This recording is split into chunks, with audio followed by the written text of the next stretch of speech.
शनिवार के व्रत की विधि। शनिवार का व्रत रखने वाले व्यक्ति को एक ही बार भोजन करना चाहिए। भोजन में काले तिल और उड़द का विशेष महत्व है।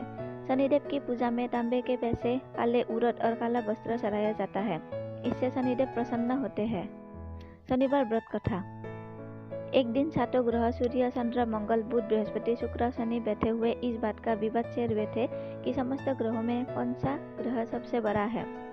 इसका निर्णय करने के लिए सभी ग्रह राजा इंद्र के दरबार में उपस्थित हुए। इंद्र ने सोचा कि यदि किसी ग्रह को मैं महान कह दूंगा तो से सारे 8 ग्रह मुझसे नाराज हो जाएंगे। इसलिए वो हाथ जोड़कर कहने लगा, देवगण, मैं आप लोगों का निर्णय करने में असमर्थ हूँ, इसलिए आप पृथ्वी पर राजा विक्रमादित्य के पास जाइए। वे बड़े न्यायप्रिय राजा हैं। देवताओं को इंद्र की बात जच गई। वे सभी विक्रमादित्य के दरबार में उपस्थित हुए। उन दिनों विक्रमादित्य को उज्जैन में राज्य कर रहे थे। सभी देवता जब उनके दरबार में आए तो वे उनके स्वागत में सादर उठ खड़े हुए और उनसे दर्शन देने का उद्देश्य पूछा। ये जानकर कि मुझे इनमें से किसी एक को बड़ा और किसी एक को सबसे छोटा बताना है। राज्य धर्म संकट में पड़ गए, मगर वो कर्तव्यनिष्ठ राजा थे, इसलिए उन्होंने न्याय करने का निश्चय किया। दूरदर्शी विक्रमादित्य किसी एक देवता को अपने मुंह से छोटा या बड़ा कहना नहीं चाहते थे, इसलिए उसने प्रत्येक ग्रह के आसन उसी की प्रिय धातु के बनवाकर इस क्रम में रख दिए कि सोने का आसन सबसे पहले आया, लोहे का सबसे बाद। फिर उन देवताओं से कहा कि वे अपने अपने आसन पर पधारे और आसनों के क्रम से ही ग्रहों में अपना पद जाने। आसन सोने, चांदी, कांसी, पीतल, सीसर, जस्ता, अभ्रक और लोहे के थे। लोहे का आसन सबसे बाद में था, वो शनि का आसन था। शनिदेव समझ गए कि विक्रमादित्य ने उन्हें सबसे छोटा कहा है, अतः वे क्रोधित होकर बोले, चंद्रमा राजन, तुम मेरे पराक्रम को नहीं जानते। सूर्य एक राशि पर 1 महीना, चंद्रमा 2.25 दिन, मंगल 1.5 मास, बृहस्पति 13 महीने, बुध और शुक्र केवल 1 मास और राहु तथा केतु उल्टे चलते हैं। सिर्फ 18 मास तक राशि पर रहते हैं, परंतु मैं एक राशि पर 2.5 से 7.5 साल तक रहता हूँ। राम को 7.5 आई तो उन्हें राज्य के स्थान पर वनवास मिला और रावण पर जब शनिदेव की 7.5 आई तो उसके कुल का ही सत्यानाश हो गया। अब तेरी बारी है। ऐसा कहकर शनिदेव बाहर से चले गए। समयानुसार राजा विक्रमादित्य पर 7.5 आई। तब शनिदेव घोड़ों का सौदागर बनकर उज्जैन में पधार। उनके मायावी घोड़े बहुत ही मनभावन थे। राजा ने घोड़े के सौदागर के आने का समाचार सुना तो अश्वपाल को उन्हें देखने और साधने के लिए भेजा। उन घोड़ों में एक घोड़ा इतना सुंदर था कि राजा की तबीयत उसकी सवारी करने को ललचा गई। राजा जैसे ही घोड़े की पीठ पर बैठा, वैसे ही घोड़ा हवा में बातें करता हुआ ऐसा दौड़ा कि कुछ ही क्षणों में राजा को एक बिहार जंगल में पहुंचाकर देखते ही देखते अंतर्धान हो गया। अब तो राजा विक्रमादित्य जंगलों में मारे मारे फिरने लगे। भटकते भटकते वे एक नगर में पहुंच गए। वहां उनकी भेंट नगर सेठ से हुई। सेठ ने उन्हें भूखा प्यासा देखकर खाना खिलाया और दुकान पर एक और बैठ जाने दिया।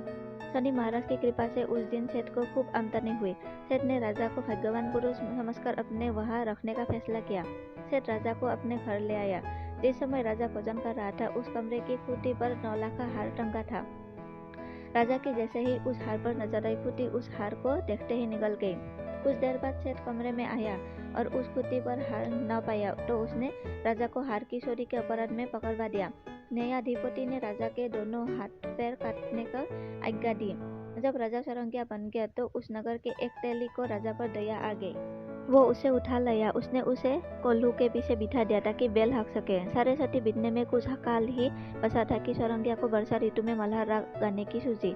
रात की खामोशी में उसकी मनमोहनक ध्वनि राजकुमारी के कानों में पड़ी। सुरीली आवाज को सुनते ही वो उस पर मोहित हो गई। उसने दासी को भेज उसका अता पता मालूम कर लिया।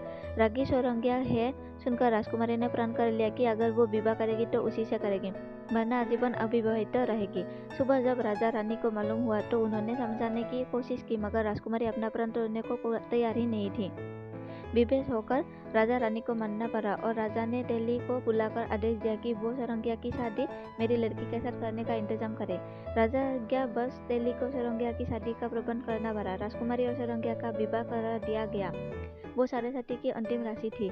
उस रात के आधा बीतते ही सरंगिया को शनिदेव सपनों में दिखाई दिए और बोले, राजन, तुमने मुझे छोटा कहने का दंड पा लिया है। राजा ने हाथ जोड़कर क्षमा मांगते हुए शनिदेव से प्रार्थना की कि जैसा दुख आपने मुझे दिया है, भविष्य में ऐसा दुख किसी और को ना दीजिएगा। शनिदेव ने राजा प्रार्थना स्वीकार कर ली। आँख खुलते पर सरंगिया ने देखा कि उसके दोनों हाथ पर बिल्कुल ठीक हो गई है। प्रातः उठने पर राजकुमारी ने भी जब अपने पति को पूर्ण स्वस्थ देखा तो उसकी प्रसन्नता और खुशी की सीमा न रही। राजा भी ये जानकर बहुत खुश हुआ। होते होते ये समाचार नगर सेठ को भी मिला तो उसने विक्रमादित्य की सभा में उपस्थित होकर क्षमा मांगी और उन्हें अत्यंत सम्मान के साथ अपने घर खाने पर लिवा ले गया। राजा विक्रमादित्य जब खाना खा रहे थे तब लोगों ने आश्चर्य देखा कि होती हार उगल रही थी। यह कौतुक देखकर नगर सेठ एक ऐसा अभिभूत हुआ कि उसने अपनी कन्या का विवाह राजा विक्रमादित्य के साथ अत्यंत धूमधाम से कर दिया। कुछ दिनों के पश्चात जब राजा विक्रमादित्य अपनी राजधानी में आए तो लोगों को बहुत प्रसन्नता हुई और उन्होंने राजा और दोनों रानियों का अति स्वागत किया। पुनः राज्य प्राप्त कर लेने के बाद राजा ने राज्य में घोषणा कर दी कि सभी प्रशासन प्रत्येक शनिवार को व्रत रखकर उनकी कथा व पूजन किया करें।